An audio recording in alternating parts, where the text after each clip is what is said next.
What's up, YouTube world? It's your boy J Dub, the number one comment on YouTube, and I'm back with another review. Today, will be reviewing Love and Marriage DC, and this is season 2, episode 3. Before I get started, for those who are new to my channel, I do detailed reviews of reality shows, and I don't do every single scene. I try to pick up the most important details and maybe pick up some details that you have not seen. And as I just said, I am YouTube's number one commenter. So on this channel, it's all about the comments, for us to go back and forth, laugh, learn, debate, all that good stuff. And we just have a good time down in the comments. The only thing that I ask, y'all be respectful to each other because you are commenting and conversating with a Dub family member. But other than that, anybody on the screen, say what you say about them. Everybody got their own opinion. We all not going to agree, and we can just have a good time off that. So let's just go ahead and get into the episode because I'm a little behind on the video, so I want to kind of catch up. So this episode, it picks up with Arena and Winter. They're meeting up, and it has to be a face-to-face. Why? Because Arena wants to kind of end all the rumors and all that stuff that Winter's claiming that she has receipts on her and Jamie or whatever. She's trying to discredit them for real. And I know Winter is like a fan favorite. Everybody's loving Winter. I can say when Winter is alone, I sometimes enjoy her. However, Winter is not in love. Winter is not married. So at this point, why do we need her? To me, the character of Winter is what's wrong with reality shows. They want to make a villain. They want to make a person who is like a bone collector or whatever that. We don't need no more of that. We need more reality in reality shows. And this season of Love and Marriage DC, we getting it. We only in episode 3, so we need to stick with that formula. I called it. I'm going to keep taking credit till Carlos King give me EP credit of, listen, you make Jamie and Arena the center of the show, put their friends around them, then you're going to get a great reality show. And so far, I'm very pleased with it. And for real, Winter can go. She can pack it up. We don't need you no more, Winter. But the meet between Arena and Winter, it was a bust. It didn't go nowhere. It didn't go that well because Winter had these receipts, and it was pretty much just rumors. And so much so, Arena said, like, hey, look, what you telling me, I done heard this 2 years ago. You ain't saying nothing. And it was stuff about like Jamie and Arena wasn't raising Jason or whatever, and that they brought Mama T in so they can run the streets and whatever. And those things, like, one, it's nobody's business what Jamie and Arena do with their children. And two, they don't have nothing to prove to nobody. And if Arena's going to have to answer to all the rumors, she'll be going to meetings all day for nothing about what people saying. Just like DC or any place else, people going to talk. And especially when you're doing well, they're going to talk and make up stuff and speculate, all kind of stuff. So, it ain't even worth battling. You just got to live your life and live it to the best and let them watch you, because the haters definitely watch you, and just leave it at that. So Arena pretty much telling Winter, like, hey, I don't even need you to talk about my family no more. Don't bring them up. They going back and forth. Like I said, a waste of time. Winter's playing dumb, like she don't know what's going on, that she was trying to help Arena and everything. But that we know that wasn't the case. So at this point, they just going to agree to disagree, move on. And I hope that's the last we see of Winter. But we know that's not. But I think it's a good direction for her to move away from the show, because we doing something else over here. And speaking of something else, who we got? We got Ashley. She's visiting her childhood home in Baltimore, and it looked like what do you call it? A time capsule. It looked like something out the 1960s, 70s when she go to her mother house with the wood paneling and all that. It just looked like a different era, and you can tell that Ashley's relationship with her mother is like broken, because she doesn't call her mom or whatever. She called her by her name, Kimberly. And to me, that's just very telling that they're not really close and they're not connected. And I got a feeling like production almost made her or suggested to Ashley, like, why don't you go clear some things up with your mother? And she had to get it started. So Ashley pretty much told her mother, like, hey, I'm doing a journaling type book. It helps to work on forgiveness and how to take accountability and all that kind of stuff. And she pretty much told her mother, like, well, you could take a page out of that accountability chapter. And the mother was like, what you talking about? I'm 62 years old. I don't need no accountability. I know what you know, I'm accountable for my stuff. And that's what kicked it off. Ashley's been telling her story that her mother has like abandoned her at the age of 16, and her mother has no recollection of that at all. And she immediately became defensive. She started making excuses like, well, I abandoned you. You had your sister here. You had your god brother here. Like, what does that got to do with anything? Then she started talking about, oh, yeah, I took care of you or whatever. And Ashley made a point to say, you took care of me, meaning you paid the bills in your house. There was no one here. You left me, meaning no mother, no father. And like the mother's gone. Like she don't see the error in her ways, or she's hiding her head in the sand at this point, because she's taking zero accountability. At this point, she's making everything Ashley's fault. And at one point, I do understand with family rifts and all that, there's two sides to every story. I don't believe into my truth or whatever. It is one truth, but people have different perceptions. However, I knew that Ashley was telling the truth when she made the statement saying, hey, like, when I was 16, you picked up a suitcase, walked out this door, and didn't come back for weeks. Her mother ain't say nothing. And that's how I knew, because if that wasn't true, her mother would have been like, oh, you lying. Ain't no way. I never stayed away home more than 2 days or anything. But none of that came. Her mother just started pleading her case more and more and more. And then when that didn't work, here come the tears. And, some people get those manipulative tears when things ain't going their way. And get, I love you and my grandkids more than anything in this world. And if you don't know I don't love you, God knows, and everybody else knows. And Ashley even bit a little bit. She got to crying, and I'm like, that don't work. That ain't real. But after the tears dried up, the mother went right back on to blaming Ashley for not like speaking up and telling her what she needed, and also called her a bad girl that defied her. So like everything is all on Ashley as a child. But her mother saying you weren't a child. You were a grown woman. At 16 years old, you were grown. And I mean, I was just done. Like, for real, that scene just like broke my heart for Ashley. And it was actually disgusting. I couldn't believe like her mother is that delusional. Like she has tricked herself to believe that this is what happened. And to wrap it up, her mother still ain't admit that, she abandoned her. She still tried to manipulate the situation or whatever, and talking about, well, you can have a husband, you can have kids or whatever, but I'm the one who's going to be here and have been taking care of you, me, because you are my baby girl. Like all that emotion ain't really saying nothing. And like now, I truly see Ashley now. Like I understand how Ashley moves the way she moves. Ashley can't trust. She can't be your real friend. She can't love you all the way. She's dealing with all this depression and all that. And I see why.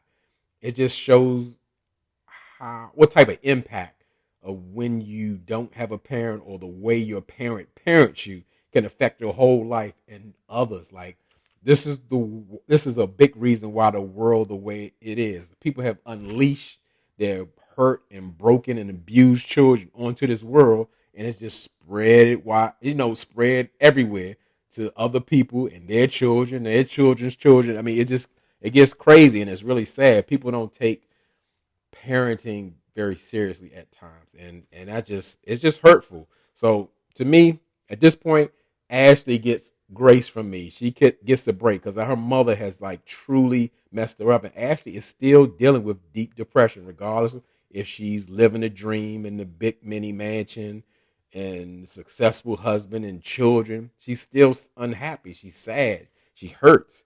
She hasn't cleaned that up, and she has the resources. So I would really like to see her get true help, and not have it depend on whether her mother is going to accept her responsibility of abandoning her. And yeah, that was just tough. So let's just move on to a lighter subject. We see Joy and Clifton. They meeting at they're taking a little trip to the Blue Nile herb store. That is on Georgia Avenue. It's like a couple of blocks from Howard University or whatever. And Clifton is, I guess he's doing his research and working to make a beard oil. You know, he told me he got it in the pot, whipping it up, you know, like he making crack or something. But anyway, you know, they stopped oil shopping to, you know, they was really talking with the owner, trying to get different scents from him to, I guess, do some copyright infringement to make his own beard oil. Because really, like, the oil's a bootleg, so nobody really owns it. So Clifton can steal his scent and make it his own scent and all that kind of stuff. So, you know, I guess the owner want to sell a bottle of $10 oil, but they just stopped. Him and Joyce stopped in the middle of the store just to have a discussion about their upcoming wedding because they were recently engaged.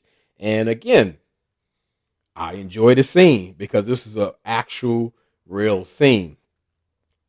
Joy just comes out up front with Clifton, like, you know, hey, I've been kind of apprehensive, kind of dragging my feet on this wedding thing because I ain't really feeling this wedding thing.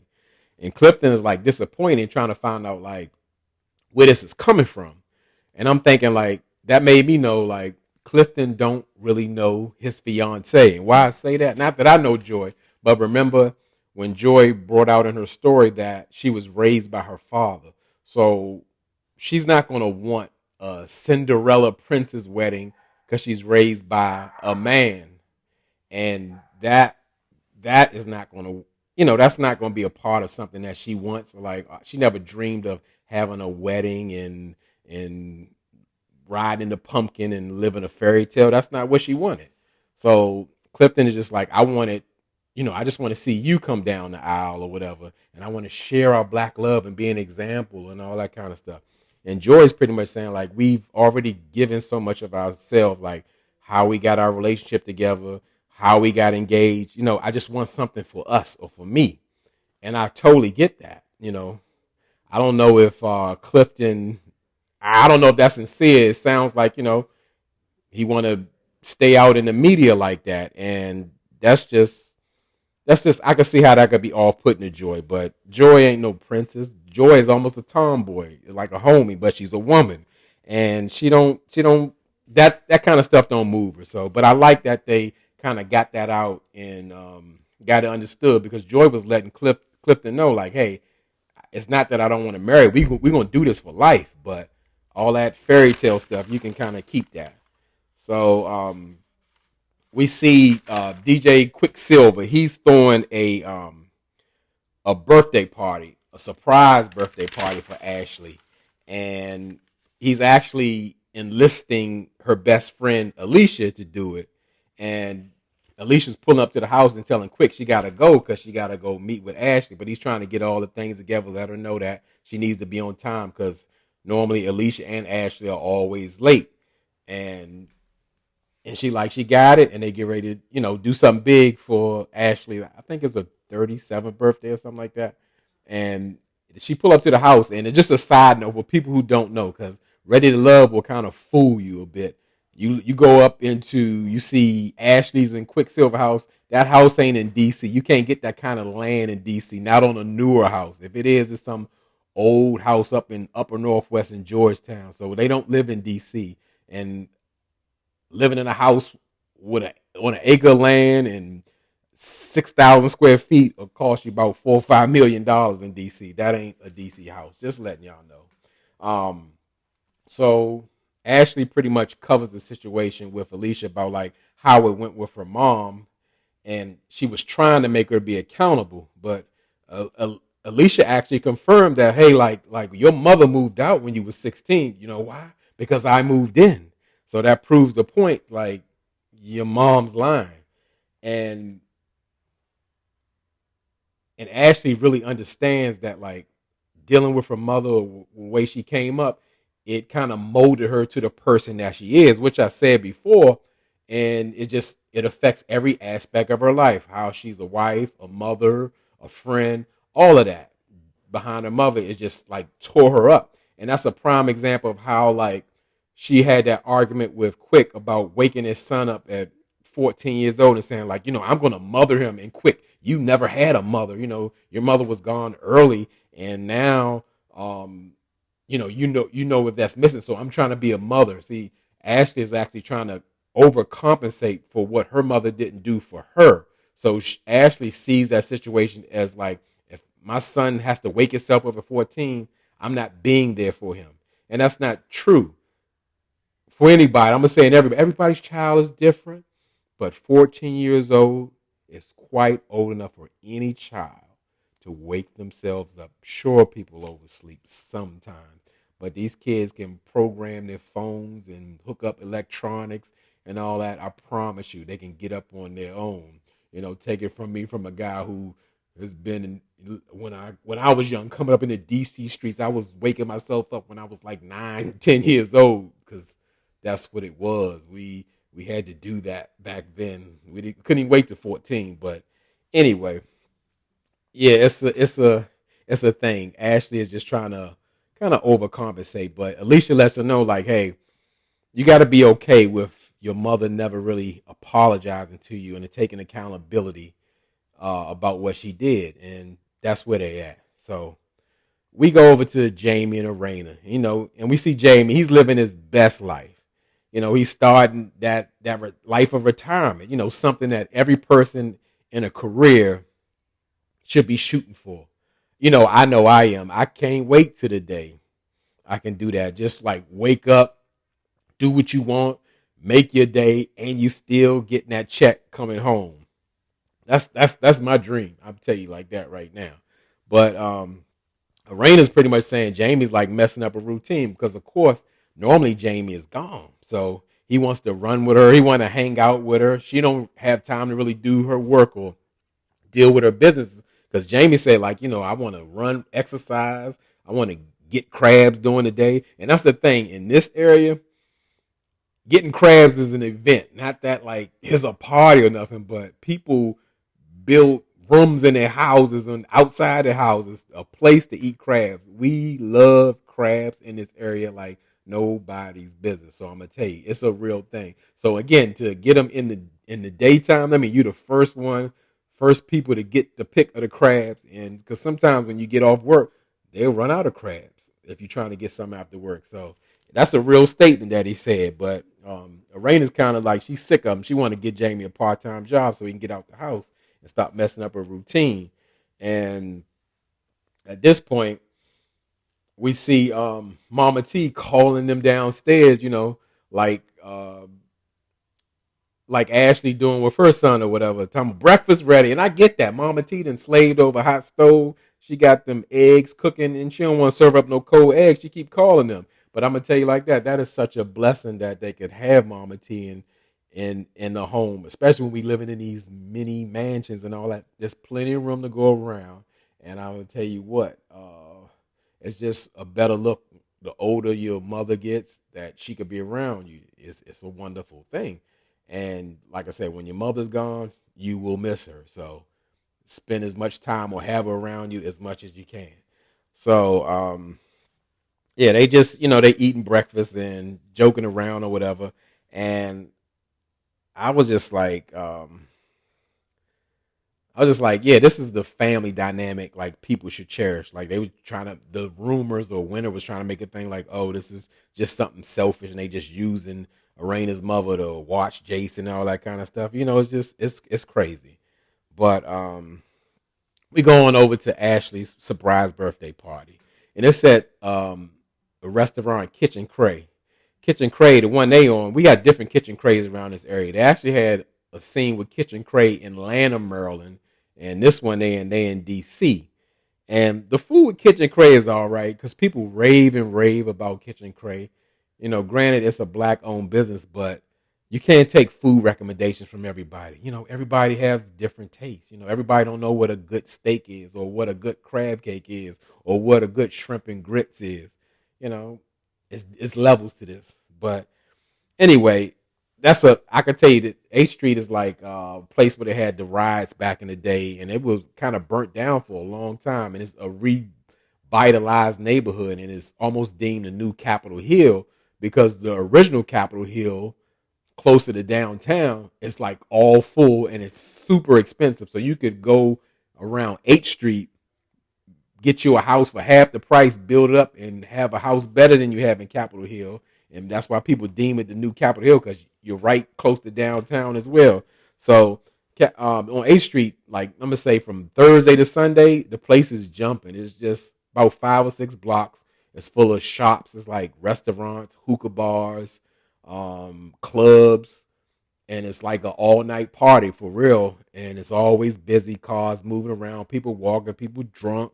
It's just it's a time out there. But Kitchen Crane been there that long, but looks like it did. DJ Quick rented out Kitchen Crane so Arena could have the birthday party. And I'm gonna say, as far as did I say Arena? I meant Ashley. Ashley's birthday, she's not really surprised that she's having a birthday. And I think DJ Quick dropped the ball on this, because like none of her friends called her and say like, "Hey, what you doing?" or "Can I take you out?" or "Where you going?" or "Can I go with you?" You know, come on, Quick, you gotta plan a little better than that. I mean, of course you're gonna do that. She's like, nobody called me, and I'm riding by myself on my birthday. Of course, it's a surprise party. But the turnout was good. People was in there having fun. They was drinking, eating food, and all that. And they was taking double hits of shots, and they was getting twisted real quick. And I liked everybody that they were dressed appropriate and nicely, with the exception of DJ Quick. DJ Quick looked like he was dressed like he was going to drop his son's lunch off at school because he woke up late again or whatever because he overslept. But in Ashley's birthday, everybody was there but one person, and that's her BFF, Alicia. And Quick idea of keeping things calm is to hide the fact that Alicia had a car accident, and we just gonna wait to the end of the night. So Ashley gonna party all night and not wonder where her best friend is. Come on now. But the gang's all here that you see on the show, with the exception of Joy and Cliff. Joy and Cliff are in Guatemala, and even the new cast members, Sherelle and her husband Black, are there. And we kind of get to the bottom of like why Joy doesn't really mess with Sherelle and her husband Black, because Joy was in a go-go band with Sherelle's husband Mambo Sauce, and she was friends with another lady in the band who was dealing, or was the girlfriend of Black at the time. And they kind of break it down. Black's explanation is, well, I guess Joy feels the way because I broke up with her and went with Sherelle or whatever. And I'm like, that just don't sound real logical. It's got to be more to it. But it was like, I'm like, this is Ashley's birthday. They like solving all the problems at this table. And I'm thinking like, don't y'all supposed to be focused on the birthday? And then even Arena brought up that Ashley offended Joy about her speaking at Steve Harvey's like foundation or whatever to single mothers. And Ashley like, I like Joy, but she still ain't no mother. So what am I really apologizing about? But we can have a conversation to kind of clear the air. And I get it because it got kind of sensitive. But again, at times, Ashley lashes out. And again, I told you, I see why. She gets a pass. Not that it's okay for her to be bad behavior, but she is dealing with a lot and it's not cleaned up as of yet.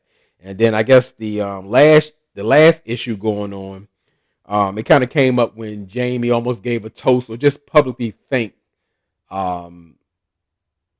DJ Quick for intervening with him and Lord Jamie, like speaking to him, kind of calming him down at the party. Now, Jamie didn't have about 5 double shots. You could tell his eyes are glassy and he looking over. Hey, Quick, I want to thank you.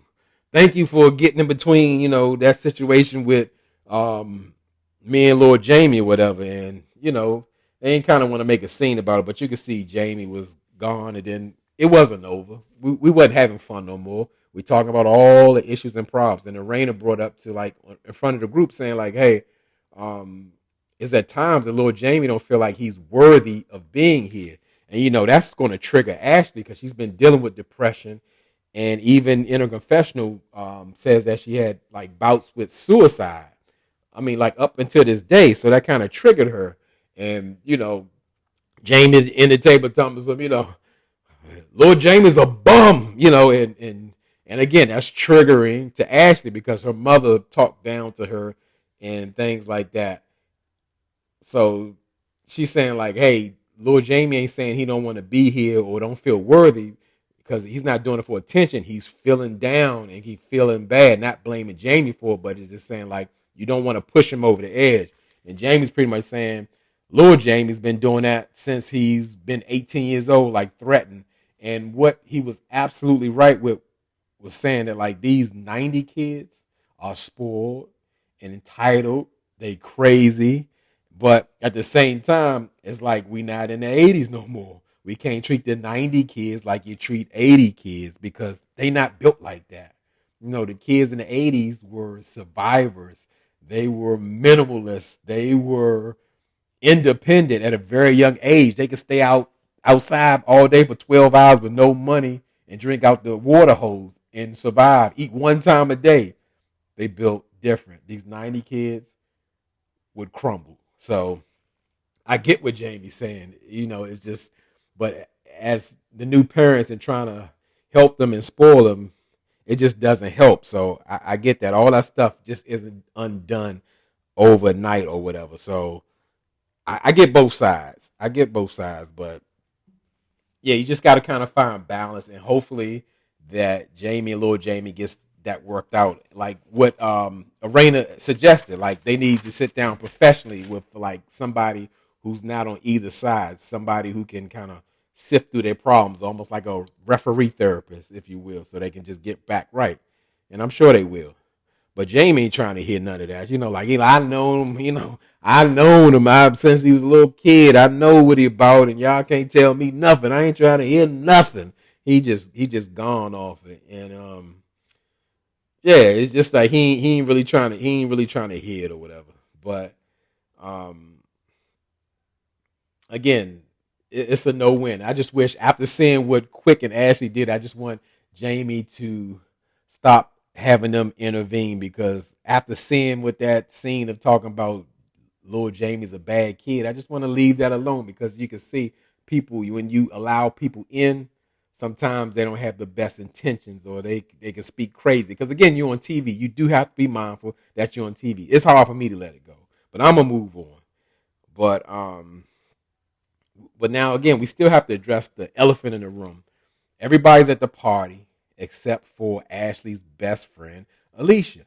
And she want to know what's going on. And then Quick was like, "Oh, I got to tell her now." She keep asking, "Is we deep in the party?" He pulled Ashley to the side and just telling her like, "Well, he got to look down. Well, I just something happened with Alicia, and I just didn't want to wait. I knew you was gonna leave, but she's all right. I wish things could change and all that." And you could tell Ashley is burning hot. She hot, and Quick didn't do a good job to calm her down. He was actually kind of irritating her. Like keep asking the question, "What you want to do? What you want to do? What you want to do?" And then Ashley started to lash out. She's like, "Listen, you wouldn't understand. I'm not you. You don't have no real friends. Everybody's fake to you and all that kind of stuff." I mean, I was like, "Damn, Ashley," but he wasn't helping. I don't know how he think that was going to turn out the right way. I want my bad news up front, whether it's my birthday or not. Don't surprise me with no bad news. Give it to me up front so I can deal with it and know what I got to do. Don't just spring it on me. When they try to call, Alicia's not answering, and she's worried, and it just don't get no better. So it pretty much went off with that with Ashley telling Quick, "Just leave me alone. That's what I want you to do. What you want me to do? What you want me to do? Just leave me alone." So it went off with that, and we're gonna pick up with everything where we left off, like getting Joy's side of the Black and Sherelle situation, or what else? I can't remember, but I don't even like watching the previews because it kind of messes my train of thought up where we're going too far ahead.